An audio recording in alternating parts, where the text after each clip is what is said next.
So let's talk a bit about seventh chords and voice leading of seventh chords. Seventh chord is basically the triad along with the seventh degree.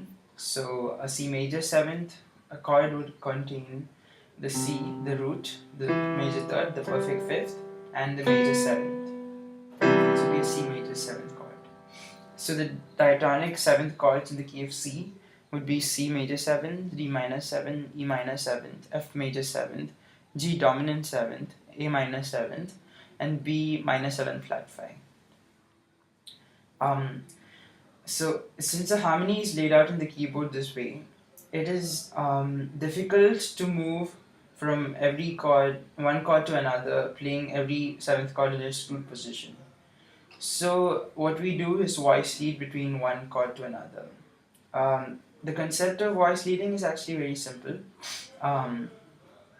So if you play a C major 7th chord like this, if you want to move to an F major 7th chord, you can actually retain the notes in the C major chord that also belong, C major 7th chord that also belong to the F major 7th chord. So here the C and E are already part of the F major 7th chord. So you can add the F and the A. So in the same position, it's a different inversion of this F major 7th chord, but you can voice lead into an F major 7th chord this way. So it'll be an F major 7th chord.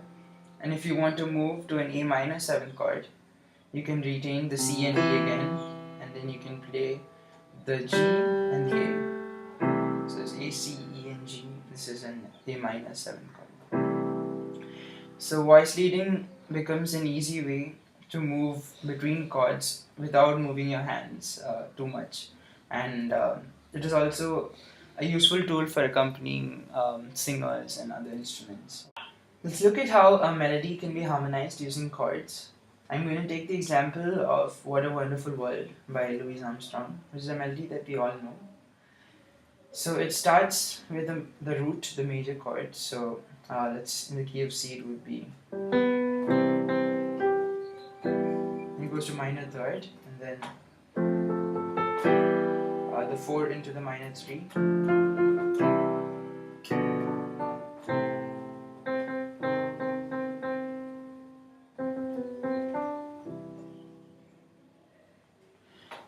It does some interesting things. So it goes from the 1 to the 3 minor, to the 4, back to the 3 minor, then down to the 2. And this is pretty straightforward till now. To the 1, the major chord, and then it goes into a B diminished, into an A minor, which is a resolution, and then it does something called a glide modulation, where it goes into the A flat major chord, which is a common technique used, a modulation technique used, and then it resolves into the C major chord. So yeah, that's how a melody can be harmonized using chords. So you will know that the melody note, so when I play, so that the melody contains G and C predominantly, which is a root in the fifth, and that is found in the C major chord, so which makes the C major an apt chord voicing for the first one, and then goes into E minor, yeah, and so on. I'm going to try to sing some intervals using solfege. So for example, the minor third, which would be do me, would be do me.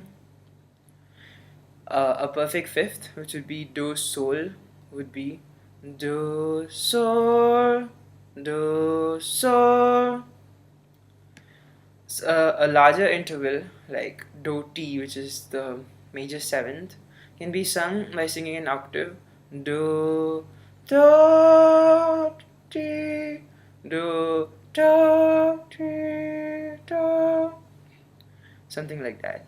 So this is how you use solfege to sing larger intervals, and so if you have memorized certain intervals like the fifth, then you can actually find the fourth by going a whole step down. So do sol, and the fourth would be do fa, do fa.